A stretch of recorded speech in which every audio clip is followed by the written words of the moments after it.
Coming, and thank you, Sina, for agreeing to give a talk in our seminar. So today I'm pleased to introduce Dr. Sina Nordhoff. She has a PhD from Delft University of Technology, and then after getting her PhD, she moved as a postdoctoral scholar to UC Davis, where she's with the Institute for Transportation Studies.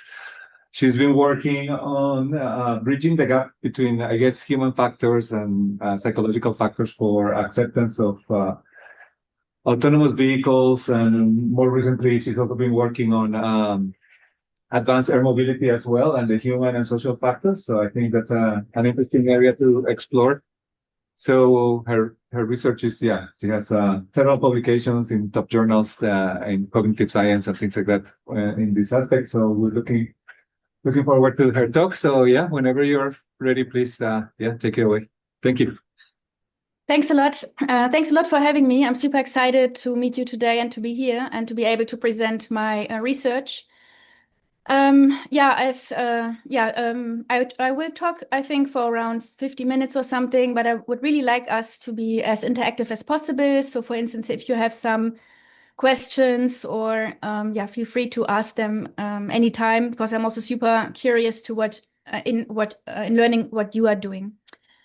So as was already mentioned, my main focus has been on human acceptance, disuse and misuse of autonomous vehicles. And I will briefly introduce an agenda for today's seminar. So I will briefly explain the definition, measurement, and explanation of human acceptance so that we get an understanding of what this actually is and why we do care about it.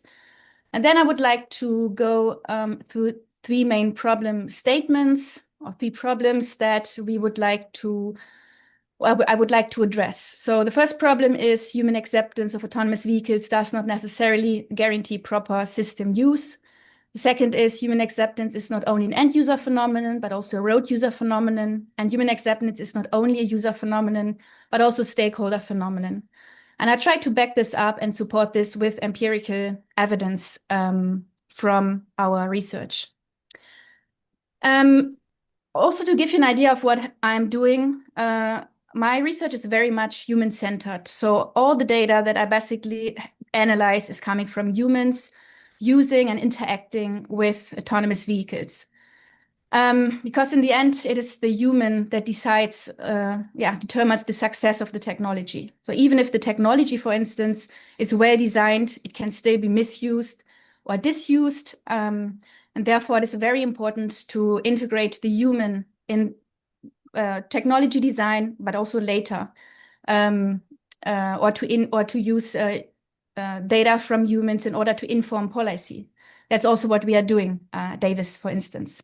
So here you can see some pictures of my work in Europe, very much human-centered, and you can also see the types of vehicles that I've been working with. And as you can see, I thought it was great work. It was very interesting to work with, for instance, these autonomous shuttles.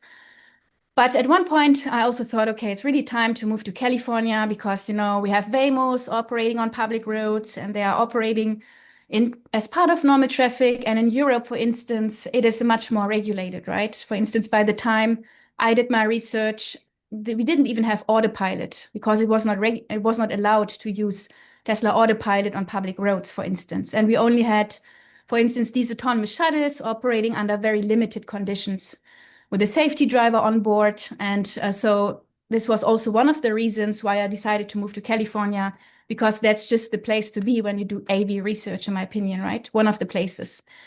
So human-centered basis, analyzed many surveys and also interviews and also physiological data coming from sensors in order to understand behavior of humans even better and complementary to using subjective data.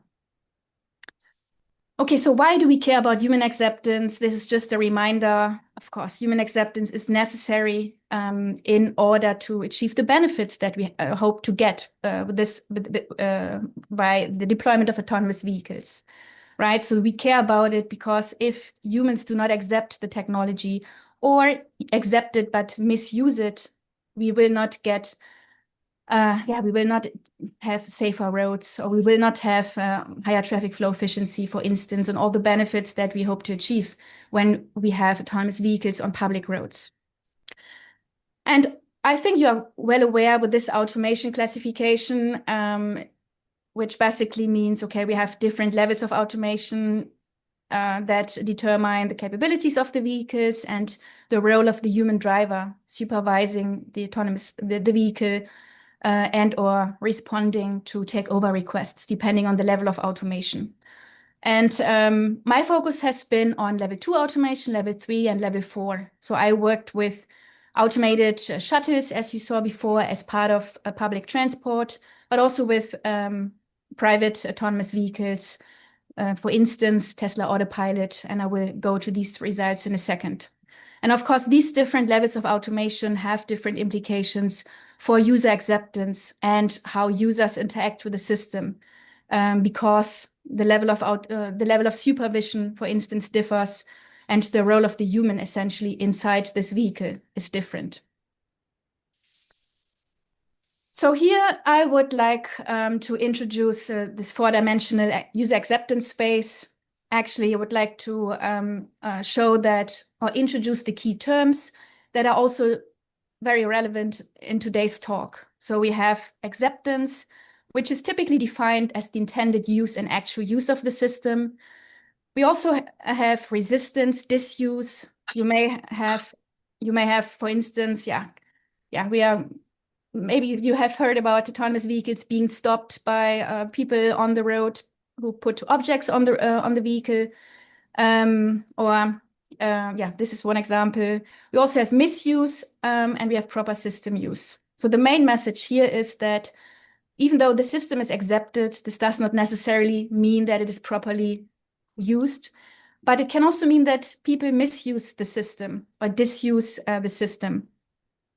Disuse can have, or disengagement can be temporary or permanent.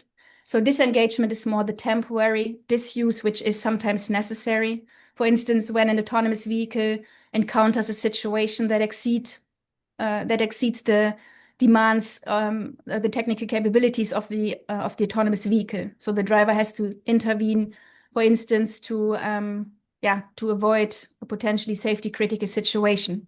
So it is sometimes necessary. But of course, disuse, the more permanent disengagement of the system, people deciding not to use the system anymore, is not desired. And misuse examples, you may have read about Tesla drivers falling asleep on autopilot. Of course, this is a common example for misuse. Misuse is here defined as over-reliance on the technology, which results in failing to monitor it, even though it has to be monitored. And I will give some examples to document that from our studies. So here, to give you an idea, okay, what is actually acceptance? How is this usually measured and defined? So this is based on literature. Here we can see that, okay, some studies ask people in surveys, okay, how acceptable is the technology? Would you accept it? Commonly used, and this is what we did mostly, we measured acceptance by willingness, intention to use, or actual use of the system. Mostly acceptance is measured subjectively, for instance, by surveys or interviews, but it can also be used by more objective measures. Yeah. 15 for kids. Yeah. I know, my kid's very excited. I got it. Thank you. Sorry. Sina. Okay, good. But physiological indicators such as eye behavior or heart rate data is a little bit harder to connect to acceptance, but we also are working or are interested in this idea. And here I would like to show you like a common scale, at least in Europe, this is commonly used to measure acceptance. Here you can see that acceptance is defined as the extent to which a system is considered useful and satisfying. So respondents are being asked to rate the usefulness and satisfaction on by 9 items basically. And then 2 scales are being formed by the sum of these ratings divided by the number of items, and then you have basically the usefulness and satisfaction scale. And you can, for instance, develop a plot like this to see, okay, how useful, how useless a system is. So this van der Laan scale is commonly used, for instance, as an efficient, simple measure for acceptance. Maybe it's a good way to quickly assess a system or how a system is perceived, but it might be limited in terms of practical implications. Because what does it mean if we know, okay, the system is useful, it's useless, pleasant, good, does not necessarily mean that, okay, this user is likely to use the system, right? So, but it's good to know. Maybe it's a good starting point to assess how a system is perceived. And also what is commonly done and what we also do is to explain user acceptance by using common technology acceptance theories. Because if we want to improve acceptance, we have to understand the factors influencing acceptance. So this common theory, which has been widely applied across domains, across technologies, including autonomous vehicles, essentially states that the intention to use a system is influenced by a range of domain-specific factors, such as whether the system is useful or easy to use, whether the peers in a person's network support the use of such a system. Habit plays a role, hedonic motivation, like is it fun to use the system? And then, of course, we also have a range of socio-demographic factors like age, gender are the main 2 factors here that moderate the relationships between these independent and the dependent variables. We have 2 UTAUT. So the one in the box is the first UTAUT. This was developed for the organizational context, like for people, employees using IT technology that was introduced. Then the UTAUT 2 was introduced for the consumer context. Constructs were added, such as whether the technology is fun to use, right? And then we also developed our own model, multi-level automated vehicle acceptance model, MAVA, which was based on this model, but also on prior empirical findings, which documents also the process of acceptance. So it is an attempt to acknowledge, okay, the different steps that are involved in accepting a technology, starting with the exposure to autonomous vehicles. Then the individual is moving, is going or starting with the evaluation of domain-specific aspects. Like, okay, is it useful to use, easy to use? Then if this stage is passed, then the individual moves to the evaluation of symbolic affective factors such as social influence. And we also have a range of social demographic factors, travel behavior, characteristics, personality. And this is an attempt to provide a holistic overview of the different factors that are involved when it comes to the acceptance of autonomous vehicles. And of course, this is of course, a weakness of this is certainly that, okay, how can we measure these different factors in a study, for instance, right? So, yeah, this is something we have to identify the most important factors influencing acceptance and design the study in accordance with those factors. Yeah, so now let's look at the 4-dimensional acceptance space. This is the work that I have been doing most recently. And here the problem was, okay, human acceptance does not necessarily imply proper system use. We might assume that, okay, if users accept the system, this user might be more likely to properly use it. Maybe that's also a hypothesis that can't be, that is unintuitive, but okay, this can be debated, right? In any case, we see that, okay, acceptance does not necessarily lead to proper system use, but actually to misuse. Okay, so misuse is, we investigated that misuse of autonomous vehicles. This is already 2 years old, the study, but it's still very highly relevant.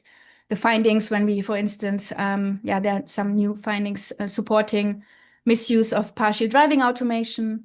But by the time we conducted this study, this was really interesting because Tesla FSD beta was released on public roads not for not a long time.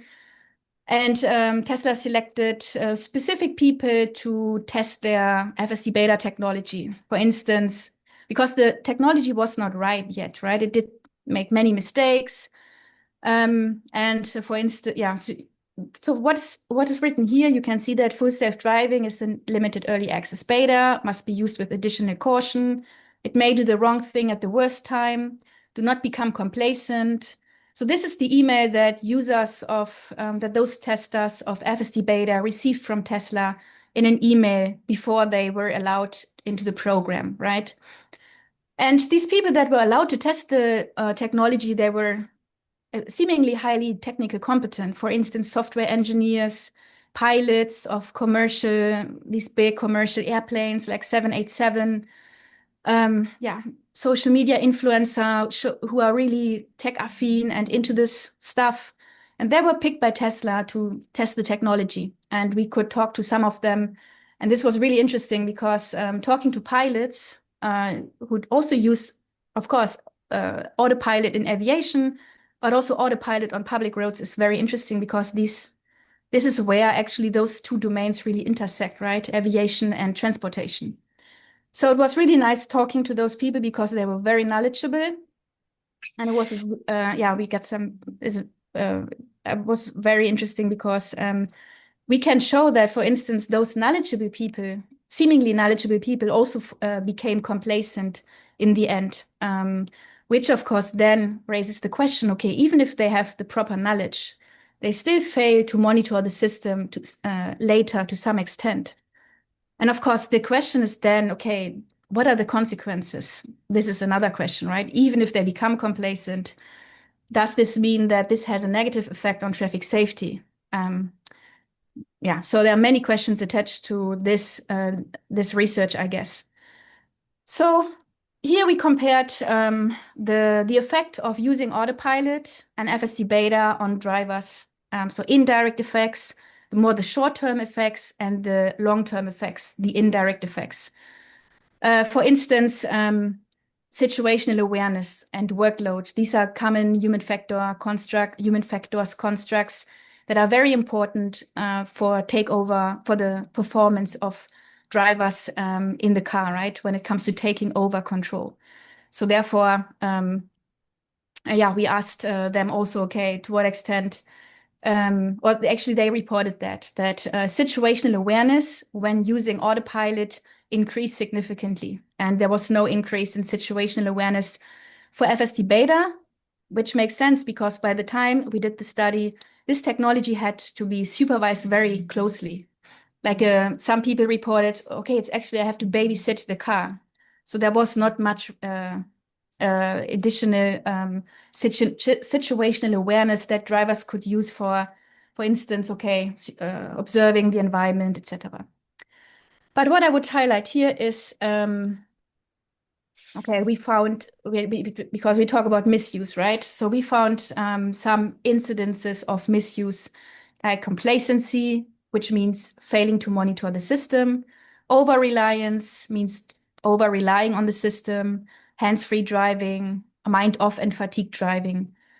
Mind-off and fatigue driving includes also sleeping behind the steering wheel while the system is engaged. So here we can see that there's an increase in these behaviors when using autopilot. And again, the question, and here I also brought some quotes documenting that, because we analyze the data, that's qualitative data, interview data, sometimes gives you really a headache because you have a lot of data, but actually, no, we can, of course, also use natural language processing techniques. I mean, you know that better than I do, I guess. But usually qualitative data is, okay, how do you bring structure into qualitative data? You have to identify themes, and then, okay, makes sense that you identify the correct themes, so there's a lot of, you have to be very rigorous. But to document the themes that we identified, I brought some quotes. And here someone, for instance, said, okay, I have gone 44 miles without looking up on autopilot. It's all on freeway, but I don't even have to worry about it. So that part is great. Or another one said, okay, I've fallen asleep while on autopilot before. It was really scary. I woke up, I immediately pulled over. Of course, that's a little bit concerning. But again, also we have to do more research because we need to understand, okay, what is the implication of these behaviors?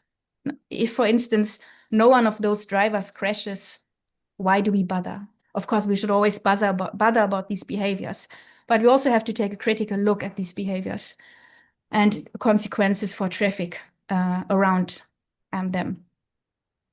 Okay, so then we did another study now with people outside those vehicles in San Francisco, because we also wanted to understand, okay, how do people actually interact with like outside those vehicles? Pedestrians, passengers, cyclists, car drivers, because also they matter a lot, because they are directly affected by those autonomous vehicles on the road. And we showed this with a very specific example later.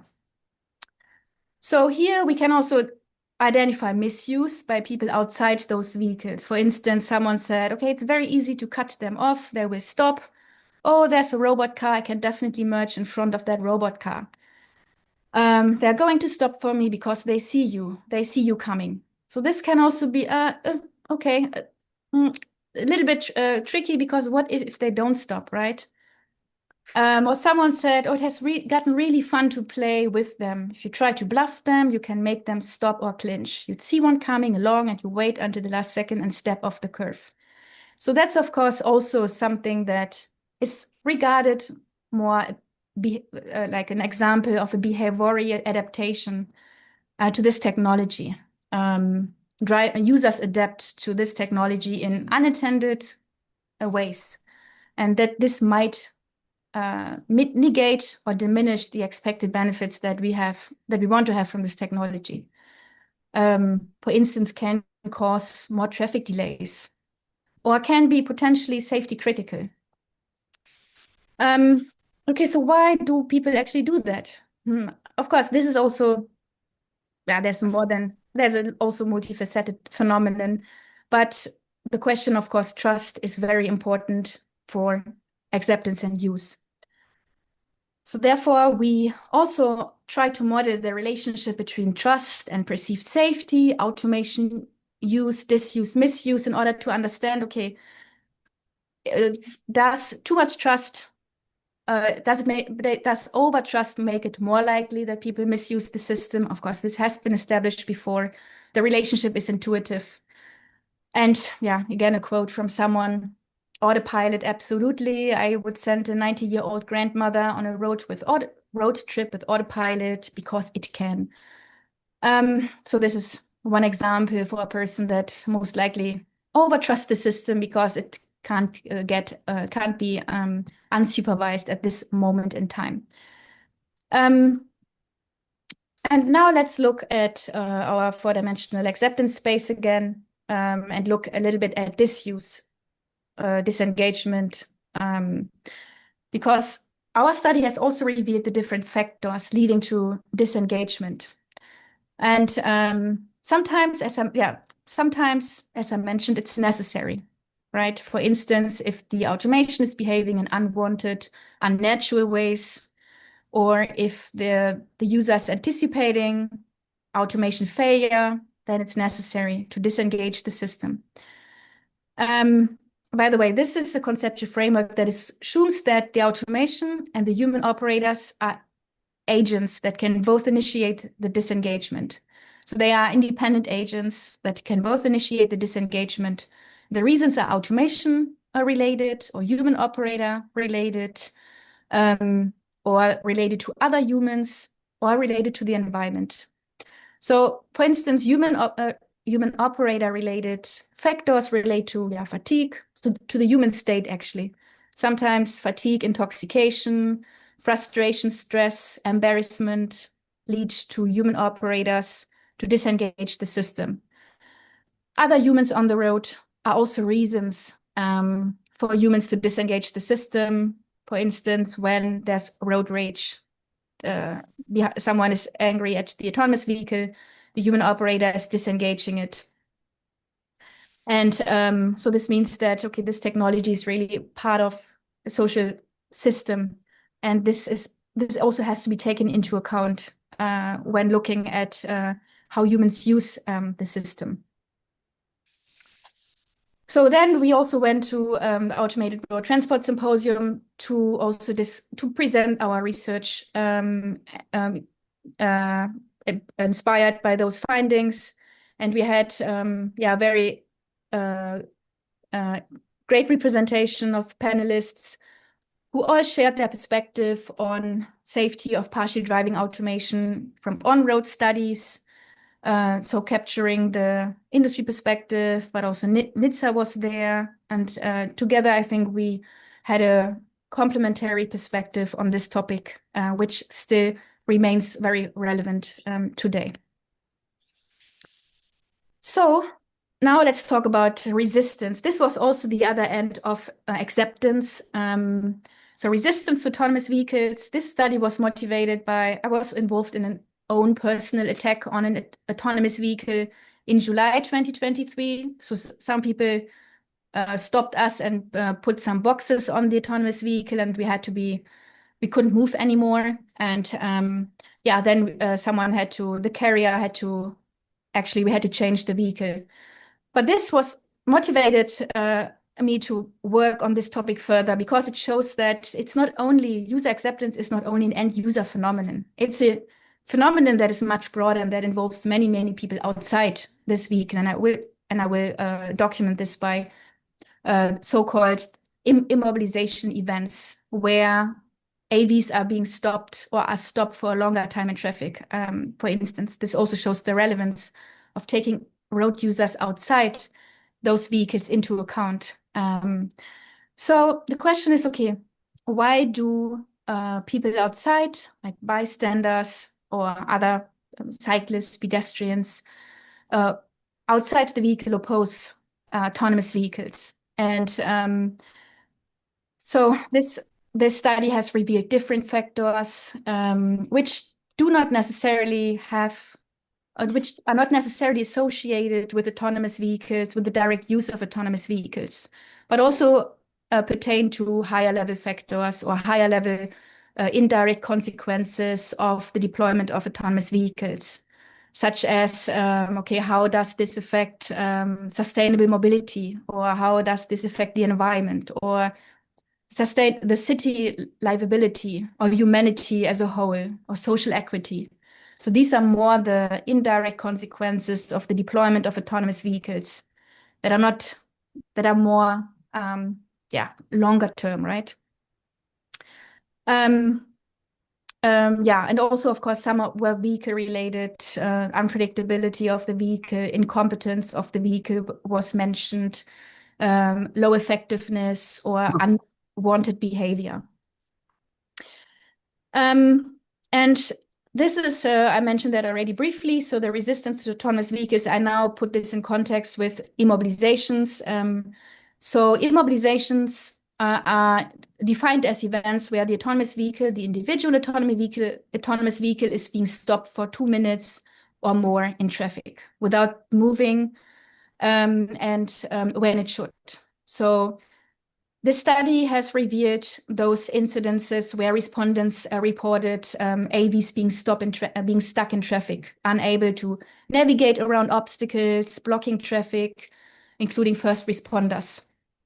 And this was negatively associated with traffic flow efficiency and also with the unpredictability of AVs. So for instance, respondents who observed AVs being stuck in traffic were more likely to report that AVs are unpredictable. So in this study, we also evaluated the role of so-called external human-machine interfaces. So these are displays located on the outside of the AVs that can communicate to AVs, that can communicate to road users, in, for instance, those situations. Like, okay, there could be an information saying, okay, I'm stopping, please go ahead, please wait. etc. So it was found that those displays could be helpful in those situations where AVs are being stuck or stopping suddenly. The AV immobilizations are very important because for the public, for instance, that has not had access yet to autonomous vehicles, maybe those AV immobilizations are the first events how they come into contact with autonomous vehicles. So they have not used the Waymo, but then they see, okay, an autonomous vehicle being immobilized in traffic, stopping for minutes, and they interfere with public transit or even interfere with first responders. And first responders, this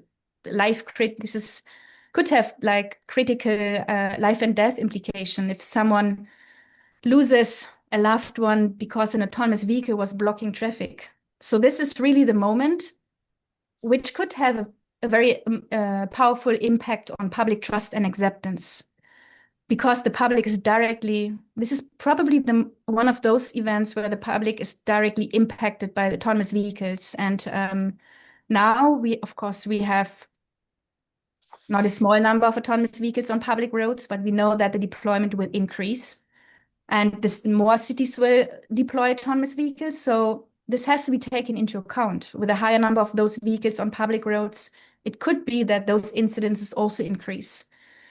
And therefore, it is very important that we try to understand this phenomenon. The CPUC and the California DMV, they require AV companies to, for instance, report data about, okay, what happens in those immobilization events. But nothing has been reported until now. It's a challenge. We work on this topic. We submitted a proposal to understand the AV immobilizations in order to understand, okay, why do those events actually happen? And what are the consequences for safety? Are they safety critical? What are the consequences for traffic efficiency? For instance, does this cause traffic delays? Does this cause road user frustration, for instance? What are actually the consequences and what can be done to mitigate the occurrence of those events if they what can be done? Which strategies do we need? Human-machine interaction strategies, or which policy interventions? So this is something that we would like to address in this proposal. This is work that we also do with UCLA, and hopefully we can get started soon to understand a little bit, okay, causes, consequences of AV immobilizations, then help developing the design of strategies to mitigate the occurrence of those events. And then I would also like to address this or make the point, and I think we talked a little bit about people outside already.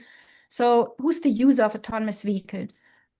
So here I want to stress that human acceptance is not only an end user phenomenon. It's also especially a road user phenomenon, because there are many, many people, as you maybe just saw, okay, that are directly impacted by autonomous vehicles.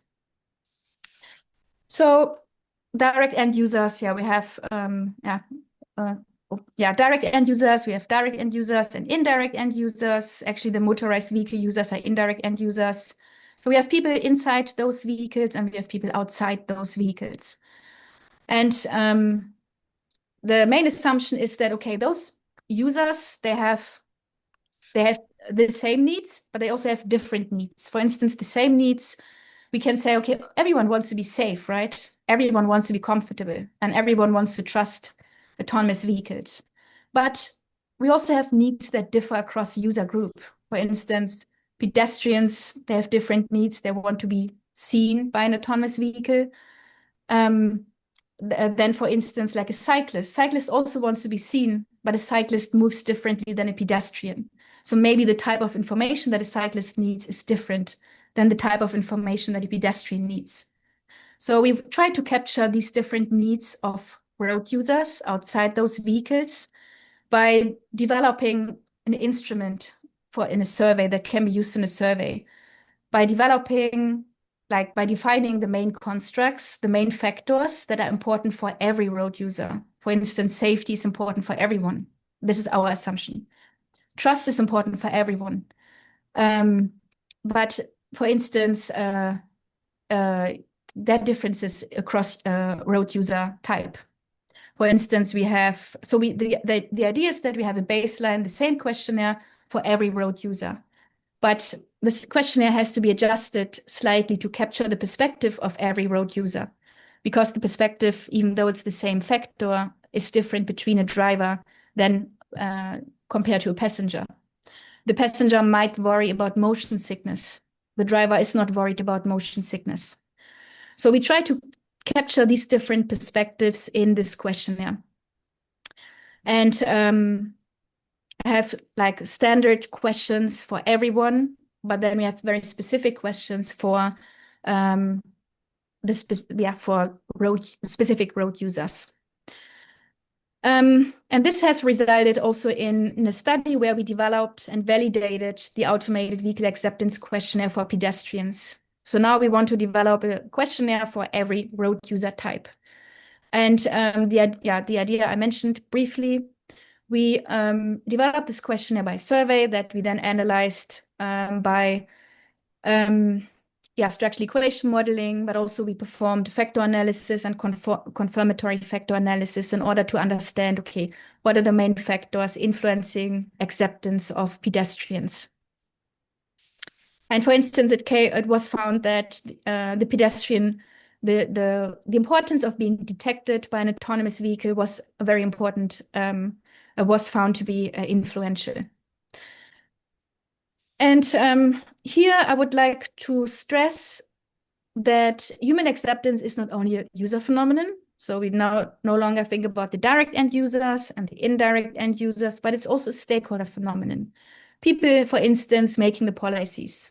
Today we had a policy briefing about AV-related topics. So meeting with policymakers is important to understand their needs and their concerns, and then we can inform policy, okay. And this has an effect on, for instance, whether, for instance, those events, immobilization events, will happen in the future or not. So it is important to understand the needs of policymakers and or stakeholders that are responsible for enabling the deployment of the technology on public roads. So here this is a project that we won, but unfortunately the funding was pulled due to regulatory uncertainties. But here, this was a Caltrans project. We wanted to develop a local policy and planning tool for the deployment of advanced air mobility in California. This is about flying cars.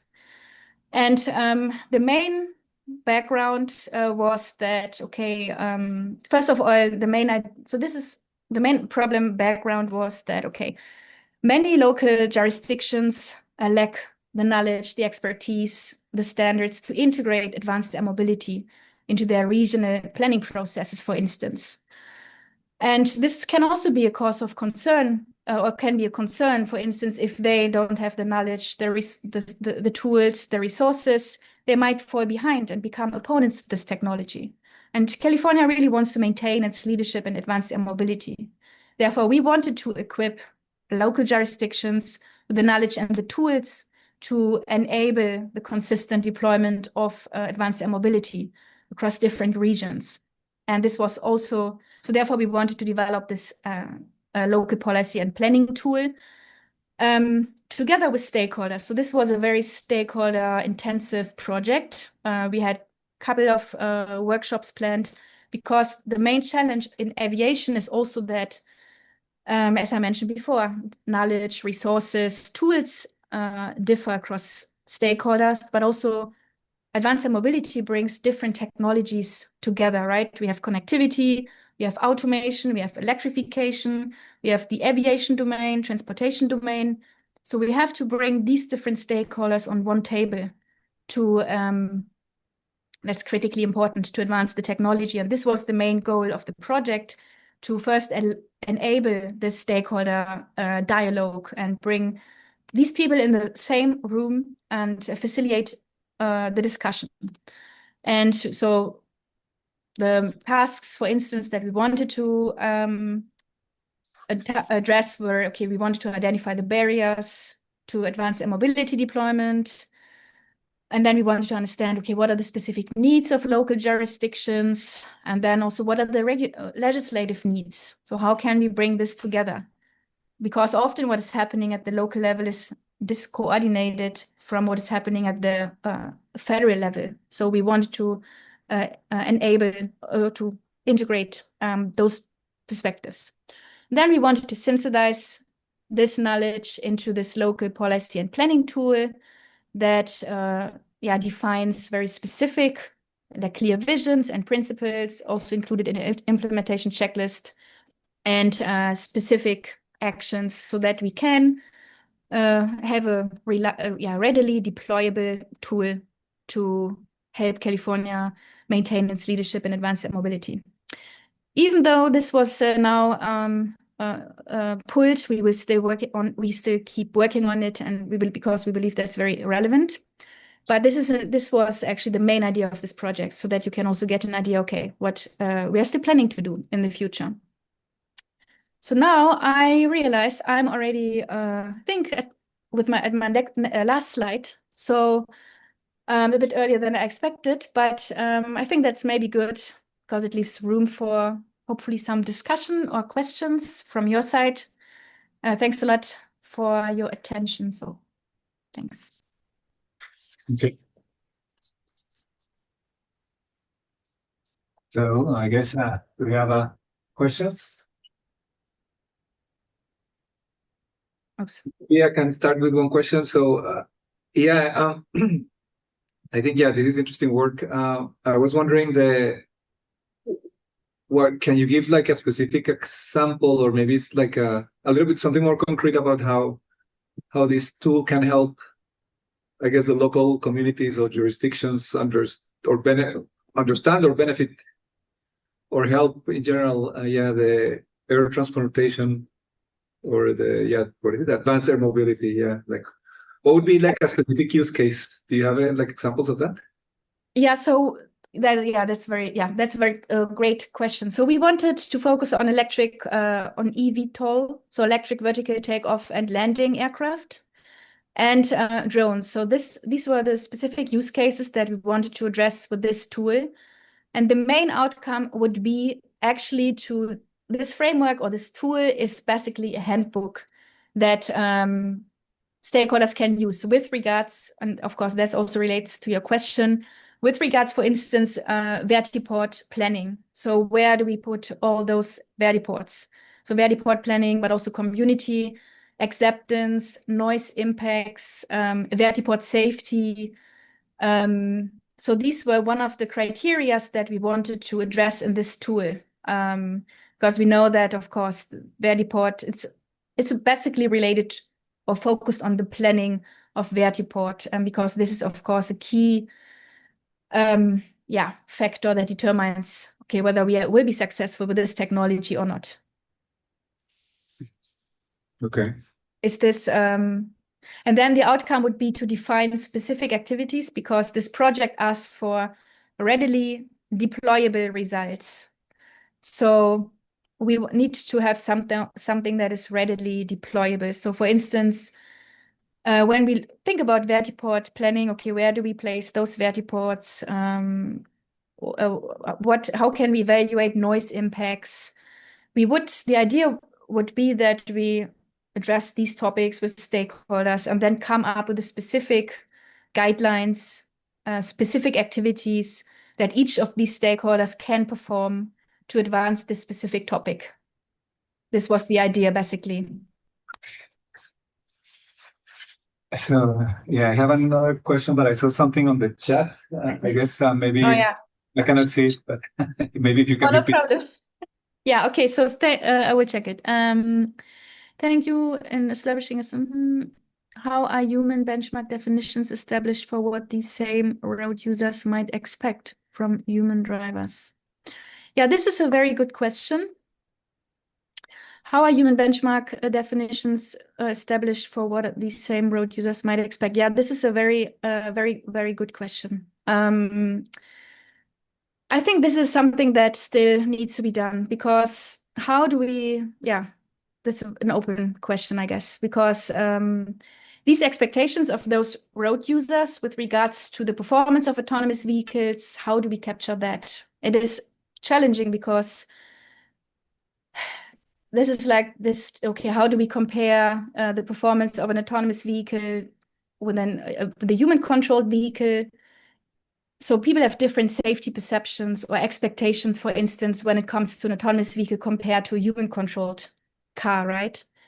So, but how is this established? I guess I think this is not, the work has not been done yet. But you would establish this, for instance, by engaging the public. Okay, what is, I mean, the AV companies and of course the industry, they are working on that very much, defining safety standards.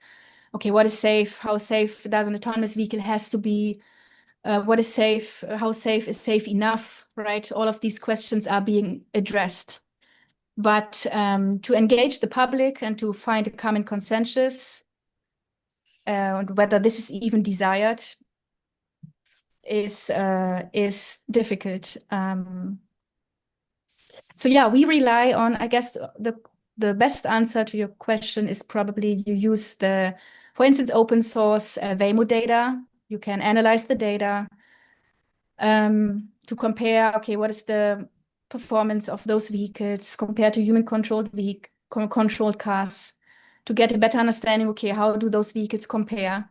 And then you could engage the public, okay, you could engage them with surveys, you could engage, yeah, surveys, but also interviews, workshops to understand the social expectations of the social expectations when it comes to safety and other critical performance dimensions that you want to assess. But it is very challenging because the public expects those vehicles to be safer than human-controlled cars. Even though so this is it's a tough topic. I hope I answer your question correctly, and if not, please let me know. And I think that's reasonable. Sorry, I couldn't ask it because I was in a noisy room at first. But I was just curious of whether there's maybe like NHTSA data that shows sort of like, human driver to vulnerable road user interaction and, maybe some like event per mile metric or something. But yeah, I was just curious. Thank you. Thanks. Yeah, I think the vulnerable road user data is not really available, is available to some extent. But yeah. I have another quick question. In your experience talking with users, I saw that one of the comments was, oh, I know I can, for example, turn in front of autonomous vehicles because they are, I guess, good drivers, and they'll be driving non-aggressively and expect me to I'll be able to be let in. I was wondering if you found anyone discussing sort of like maybe aggressive driving or malicious driving in front of vehicles, like maybe forcing them out of the road or them crash or something like that. Because here's the one area that we've been working with my student here, Diego and Luis, and I was wondering if there's some evidence that we can cite. Oh yeah, our work is inspired by maybe these attitudes of human drivers. Yeah, definitely. That's a great question. Yes, we find these. Yes, we have. Yeah, there's definitely something in the data that supports what you mentioned. That people just merge, for instance, in that this can contribute to more aggressive driving on the road, because people know how these vehicles work. They tend to be more conservative. Okay, this also changes now a little bit more because autonomous vehicles now try to adapt more to the flow of traffic. But yeah, we indeed find this in our data that this encourages aggressive driving, and people kind of take advantage of take advantage of autonomous vehicles. Yes, this is something that we also find. I think these two quotes, they're trying to make them stop, or they're taking, I guess, advantage in their driving behavior, but they're not. I guess they're not. Yeah, well, I guess it would be weird if someone admits trying to crash an autonomous vehicle. But I was wondering if there was some indication of like even being more malicious and trying to create accidents. Because the same way, for example, you were stopped with all these boxes and immobilized, there are people trying to create maybe like accidents. But anyway. Yes. But accidents, we didn't find this. More aggressive driving, like taking advantage of the capabilities of AVs, yes. But more malicious behaviors is like, I have to think about it. I think this is not what we find. This would also assume that they have really, so they would also put themselves in danger to some extent, or? I guess indirectly, yeah, you're right. I mean, the idea is not to put themselves in danger, right? If they, as you say, if they are able to, they know that all the electric, like all of these autonomous vehicles are going to swerve. For example, if you cut in front of them, maybe they don't put themselves in risk. But anyway, no, I think this is an interesting paper. Yeah, I guess we should maybe take a look. See what Sure. quotes we can get out of there. Yeah. Any other questions? Well, if not, well, thank you, Sina, for the talk, and I guess, yeah, hope to see you again sometime soon. So maybe around the pop-up. Yeah, thanks a lot for having me. It was nice talking to you, and I hope if you have some questions later on or something, you can always feel free to reach out. Yeah, thanks a lot. Thanks. Okay.